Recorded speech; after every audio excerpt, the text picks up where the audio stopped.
मैं सोनी शुक्ला सभी को प्रणाम करती हूँ और कुछ मुद्दे रखना चाहती हूँ।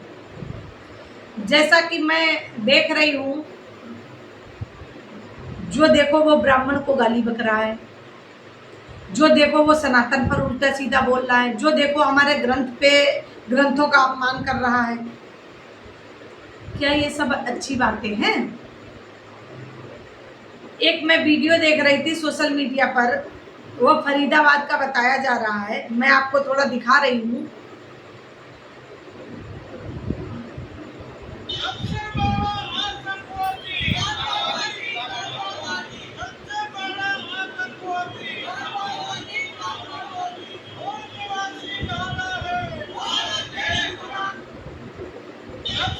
अब बताइए आप सब लोग, कितने शर्म की बात है।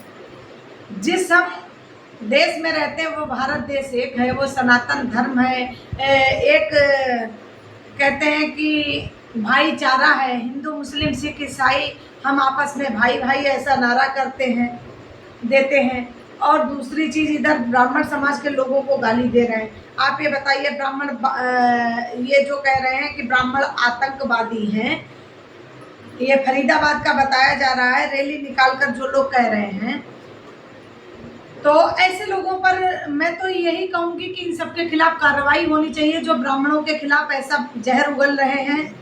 और प्रशासन से मैं भी सहयोग चाहती हूँ यही कि ऐसे लोगों के खिलाफ जो सोशल मीडिया पर भड़काने का कार्य करते हैं या ब्राह्मणों का विरोध करते हैं, एक जाति का विरोध करते हैं, इन सबके खिलाफ कार्रवाई होनी चाहिए। आज ये बड़े दुर्भाग्य की बात है, जो देखो वो ब्राह्मण का विरोधी हो गया है। ये बहुत बड़ी दुर्भाग्य की बात है। दूसरी बात मैं ये आपसे कहना चाहूंगी, स्वामी प्रसाद मौर्य जी ये तो मूर्ख हमें लग रहे हैं, क्योंकि ये ओबीसी समाज के नेता हैं, लेकिन आज तक इन्होंने ओबीसी समाज के लिए कुछ नहीं किया। अगर कुछ किया हो तो ओबीसी समाज के लोग मुझे बताएं कि हमारे लिए क्या किया है। मैं तो ये कहूंगी कि अगर ओबीसी समाज का कोई गरीब बच्चा, अगर परिवार को उठ के गरीब परिवार से बच्चा हो और वो युवा हो और नेता बनने के लायक हो, तो मैं उसका सम्मान कर दूंगी। लेकिन इस स्वामी प्रसाद मौर्य का मैं सम्मान नहीं करूंगी। पूछो किस लिए? वह इसलिए नहीं करूंगी कि स्वामी प्रसाद मौर्य जो है वो एक काला नाग है। इस नाग को इसका फन कुचलने का जरूरी है, क्योंकि ये अपने कर्महीन हो गया है, कर्मों से गिर चुका है। ये रामायण ग्रंथ का अपमान करेगा, उसको जलाने का कार्य करेगा, ब्राह्मणों को गाली बकेगा, सनातन के लोगों को गाली बकेगा, हमारे देश के भाई बहनों को गाली बकेगा। मैं आप सबसे पूछना चाहती हूँ कि किस संविधान में लिखा है कि आप जो देखो उसको आप गाली दे दो? ऐसे नेता का मैं बहिष्कार करती हूँ, खुलकर विरोध करती हूँ। दूसरी चीज, मैं माननीय योगी जी से अपील करती हूँ कि इसके पास आय से अधिक संपत्ति कैसे आई, इसकी जांच होनी चाहिए और इसके खिलाफ कठोर से कठोर कार्रवाई होनी चाहिए। ये किस संविधान में लिखा है कि आप किसी भी समाज के लिए आप उल्टा सीधा बोलते रहें? जो विवादित बयान दे नेता, चाहे वो नेता किसी भी पार्टी में हो और किसी भी जात से हो, किसी भी धर्म से हो, चाहे वो क्यों ना ब्राह्मण ही समाज से हो, अगर जो विवादित बयान देते हैं नेता, उनके ऊपर कठोर से कठोर कार्रवाई होनी चाहिए। ऐसा कुछ कानून बनना चाहिए। ऐसे मैं कानून की मांग करती हूँ कि जो भी नेता अगर विवादित बयान देता है, उन नेताओं को सबक सिखाने का कार्य किया जाए। दूसरी बात, एक देश एक संविधान, एक कानून, एक सब होना चाहिए। किसी भी जात से हो, नियम कानून सभी के लिए बराबर होने चाहिए। वो नेता है, अगर स्वामी प्रसाद मौर्य नेता है तो किसी आम जनता के लोगों को गाली बकेगा?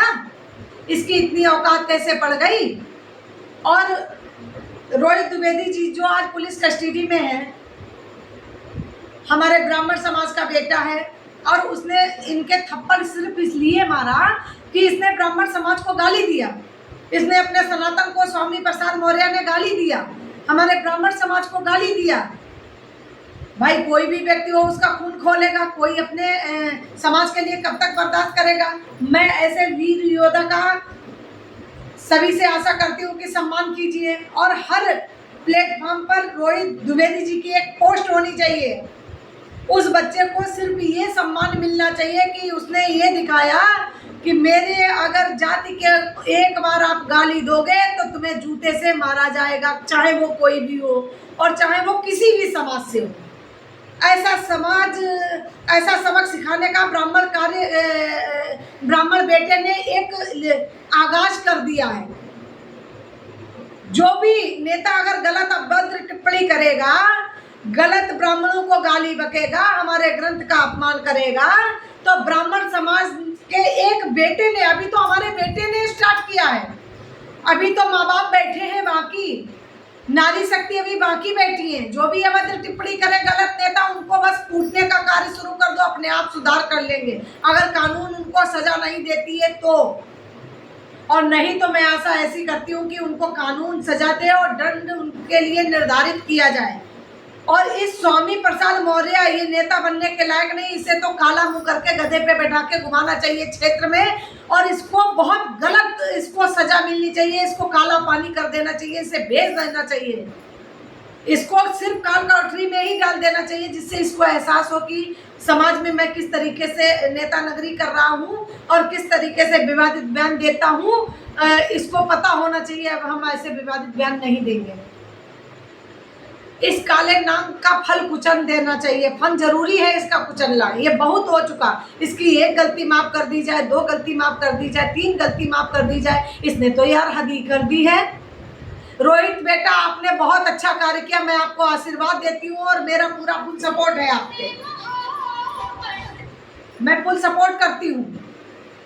इस स्वामी प्रसाद मौर्य जैसे नेता को रोड पर घुमाना चाहिए, बिल्कुल मुंह काला करके।